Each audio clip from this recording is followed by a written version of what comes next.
नमस्कार मंडळी, वर्षाज फूड डायरीजमध्ये आपलं स्वागत आहे। आणि आज मी बनवणार आहे उपवासाचा डोसा आणि चटणी। यासाठी लागणारं साहित्य आहे, मी 300 ग्राम भगर घेतली आहे आणि 1 वाटी साबुदाणा। हे दोन्ही मिक्सरमध्ये बारीक वाटून घ्यायचे। चटणीसाठी लागणारं साहित्य आहे शेंगदाणे मी भाजून घेतलेत, खोबरं, हिरव्या मिरच्या आणि दही, मीठ आणि तेल। भगर आणि साबुदाण्याचं बारीक पीठ बनवून घेतलंय। आता चटणी बनवण्यासाठी याचं वाटण बनवून घ्यायचं। चटणी बनवायला यामध्ये चवीनुसार मीठ घालून घ्यायचं आणि 2 चमचे दही। हे वाटण मिक्सरमध्ये बारीक करून घ्यायचं।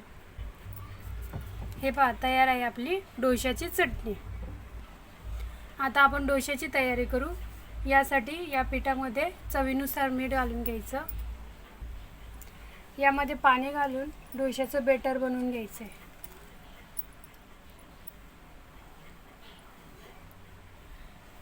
हे पाणी घालून छान बेटर बनवून झाले। आता हे 15 ते 20 मिनिटं झाकून ठेवायचं। तवा गरम करून त्याला तेल लावून घ्यायचं। तवा चांगला गरम झालाय। आता यामध्ये डोशाचं बेटर घालून घ्यायचं। आता या डोशाला वरतून थोडंसं तेल लावून घ्यायचं। आता डोसा पलटी करून घ्यायचा।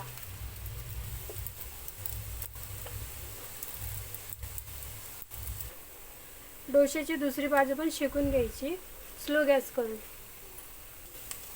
आता हा डोसा पूर्ण तयार झालाय। आता आपण तेल घालून दुसरा डोसा बनवून घेऊ।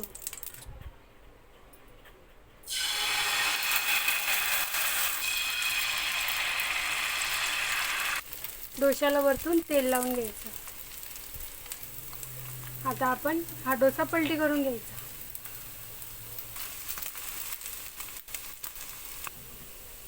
तयार आहे आता आपला डोसा। तयार आहे उपवासाचा डोसा आणि चटणी। रेसिपी आवडली असेल तर लाईक करा, शेअर करा आणि सबस्क्राईब करा।